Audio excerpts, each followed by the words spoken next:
Hey, what's up, guys? I'm Coots. And I'm Tank. Thank you for tuning in for another edition of This or That. Movies. Oh, yeah? All right.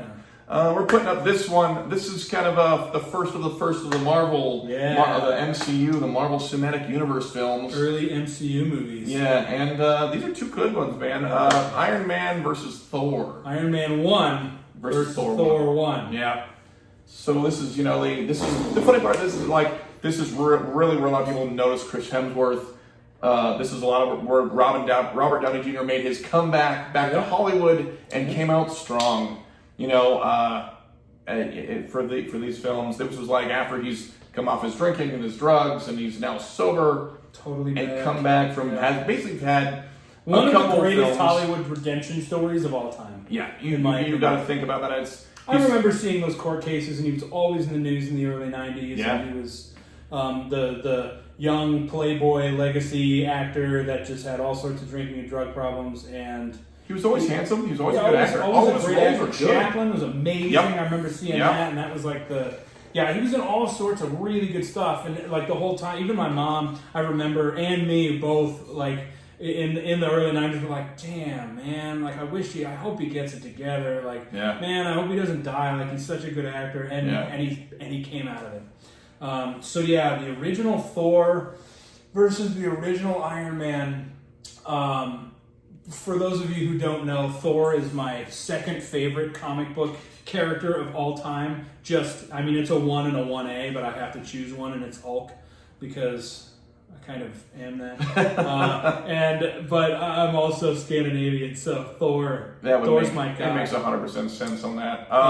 But my choice is Iron Man.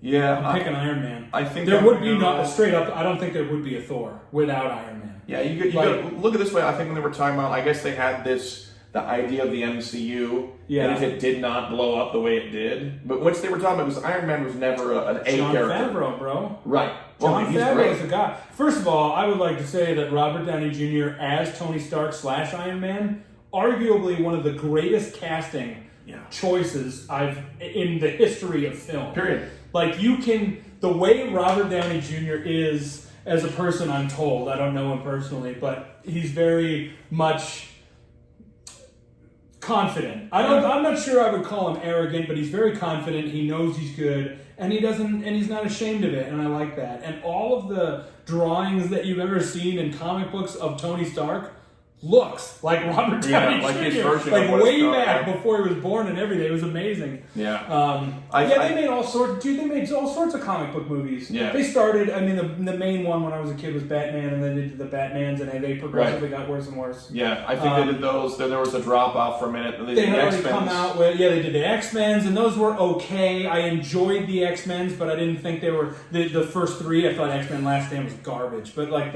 the original X-Men, I was like, that was a good watch. That was pretty fun to watch. And then the Incredible, just Hulk. That was awful. I was so excited. The Eric Bana one? The Eric Bana one. I was so pumped for it. I think there's three movies, 3 parts in that movie I enjoyed, and the other 98% you're like, it sucked. Yeah, but like every time they tried to make a Marvel movie, Daredevil, that was terrible. Yeah. The Ben Affleck and it's just one after another. It was like fail. It was just, it was really disappointing. And they're like, Iron Man, we're going to make Iron. I'm like, I hope it doesn't suck. Yeah. Like, that was my first thought. It wasn't like, Iron Man could be good. No. Iron Man, I felt like Iron Man was like a bit player. Yeah. He was the Avengers and in Marvel in general. Like, cool. Like, Iron Man was a character. A lot of people liked it. He was never a Spider-Man, a Hulk. Captain America. Right. Yeah, right. Like, and so when they made him, apparently they were trying to push the B or C character versus the A, and it was like, all right, they did it, and they came out with a bang. And that movie is amazing. I remember I saw it in the theater, and I went to it, and I'm like, man, I hope this movie doesn't suck. And I watched it, and I'm like watching, I'm like, this is pretty good. And then it ended, and I was like, that movie was amazing. Oh my god, Jon Favreau is the new Spielbergish. Yeah, like he's got the Midas touch. Yep. He also came and he's like running The Mandalorian, which is the best, in my opinion, it's the best Star Wars themed anything that's been made since Return of the Jedi. I think it's better than anything else that Star Wars did. I think it's better than episodes 1, 2, and 3, 7, 8, and 9. Better than Solo, better than Rogue One. But I mean, it's the truest to the original trilogy because all the people that work on it are huge Star Wars nerds. And it's just loaded with Easter eggs in there. Like, there's just so many things to find in The Mandalorian that I'm such a huge Star Wars nerd that I see them all. I mean, a lot of them, not all of them. But Jon Favreau, who plays Lucky, actually, he plays his private bodyguard in the first couple movies. He's amazing. Yeah. And that movie slays it. And we've talked this whole time pretty much about Iron Man.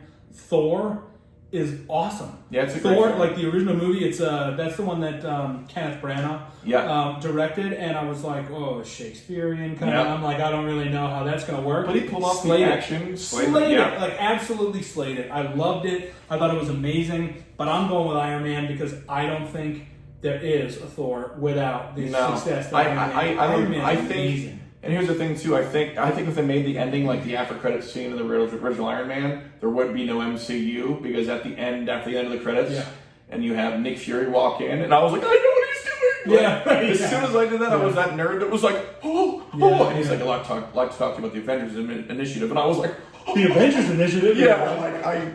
But if the movie was a tank, we would never have seen past that. Probably they would have to restart. And I kind of expected it would be because the rest of them suck. But look at it this way: for give or take 25 to 40 year range, superhero films have been okay or hit or miss or just meh.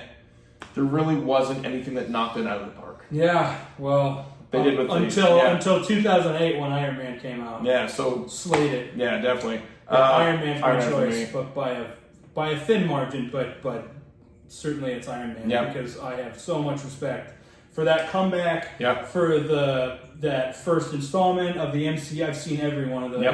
Every one of the first 3 phases I've seen at least 3 times.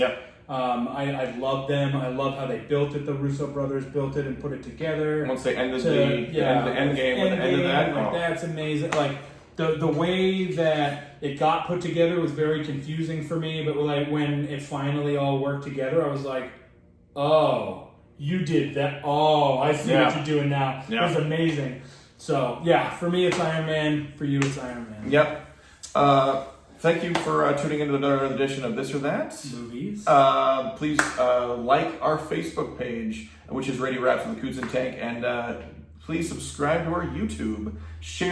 Please share the love of the show. We enjoy it. We do enjoy making these. And I'm Coots. I'm Tank, and we'll see you next time, kids. Peace.